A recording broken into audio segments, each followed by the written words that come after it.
So Canada's insane. I don't know if I ever mentioned that to you guys. Canadian cops advise car owners to leave keys at their front door so thieves can steal without confrontation. Because that would just make them uncomfortable. The thieves, I mean, and you don't want to make them uncomfortable. They're just trying to break the law and steal your property. That's all. Now, obviously, Canada doesn't have a Second Amendment, but you can't use a gun to defend yourself in Canada anyway, so it doesn't really matter. I mean, even without like a gun, if you defend yourself when somebody breaks into your house, you're definitely going to be arrested, and if the home invader is like seriously wounded, you are in for a lot of trouble. A lot of Trudeau-style injustice is what's going to happen to you. It's crazy. Yeah, so Canada is a basket case right now on every single level. With one car stolen approximately every 6 seconds in Canada, Toronto police have a new recommendation to residents. Let the thieves steal your car. It's just a car. At an Etobicoke community safety meeting last month, Toronto Police Service Constable Marco Ricciardi told attendees, quote, to prevent the possibility of being attacked in your home, leave your fobs at your front door because they're breaking into your home to steal your car. They don't want anything else. Yeah, all they want is your car. That's it. They got to pay the rent, and they have to do that by stealing your car. They have to buy drugs. How else are they supposed to afford to buy drugs? Or maybe they're not even doing drugs. Maybe they're just simply gambling the money that they get from stealing your property. You don't know. You can't judge. Who are we to judge? Auto theft is so bad in Toronto that people have even left notes on their car windows to inform would-be thieves that the doors were unlocked, hoping that the windows wouldn't be smashed in. According to every time you end up with a far-left government anywhere, it's the same shit, isn't it? It's the same shit. Every single time. I mean, I look at every issue. Crime, way up. All that empathy didn't actually help. Let's see. Drugs, drug use, addiction, drug-related crime, all way up. In fact, up by an order of magnitude in Canada. That's because of something that they euphemistically call harm reduction.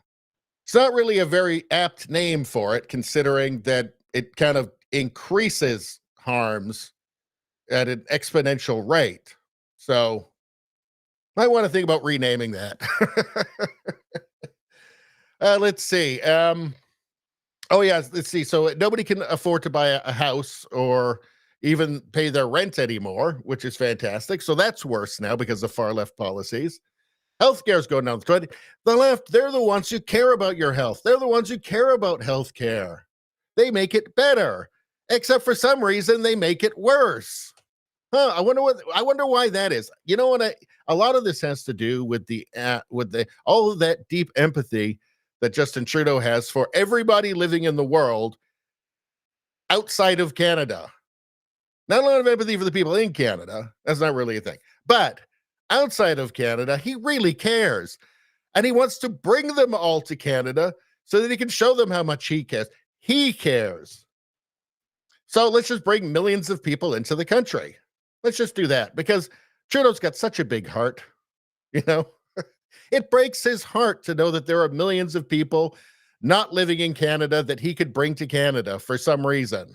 Well, actually, we know what the reason is. It's he can trick them into bringing their life savings and then wasting it here and realizing that Canada is becoming unlivable, and then they just move home again.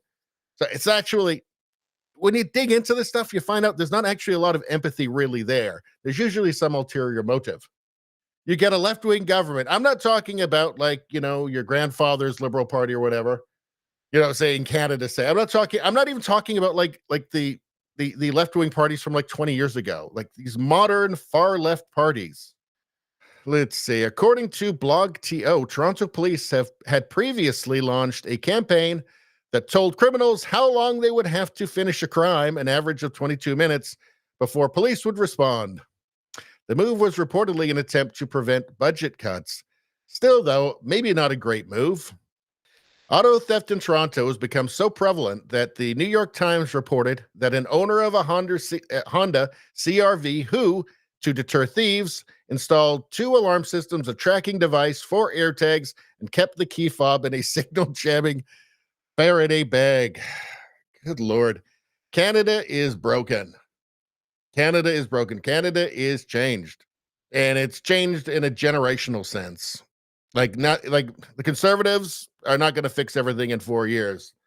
It's going to be impossible. They can staunch the bleeding, is what they can do, and start to try to heal the body of state, but it's going to be a long road. Trudeau has done an enormous amount of damage in the last 9, 10 years, or 9 years.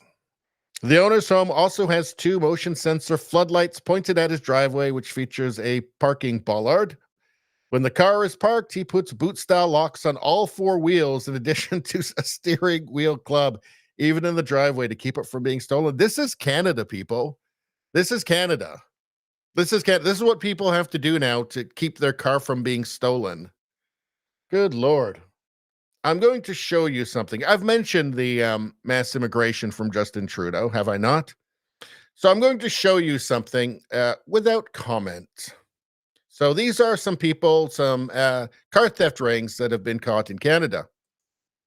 So yeah, here's one. Let's see. Here's another car theft ring here. So again, I present this without comment. And Justin Trudeau tells us that the mass immigration is our strength. Interesting, isn't it? Here's another car theft ring. So yeah, presented without comment. So I'll just leave that out there for you guys.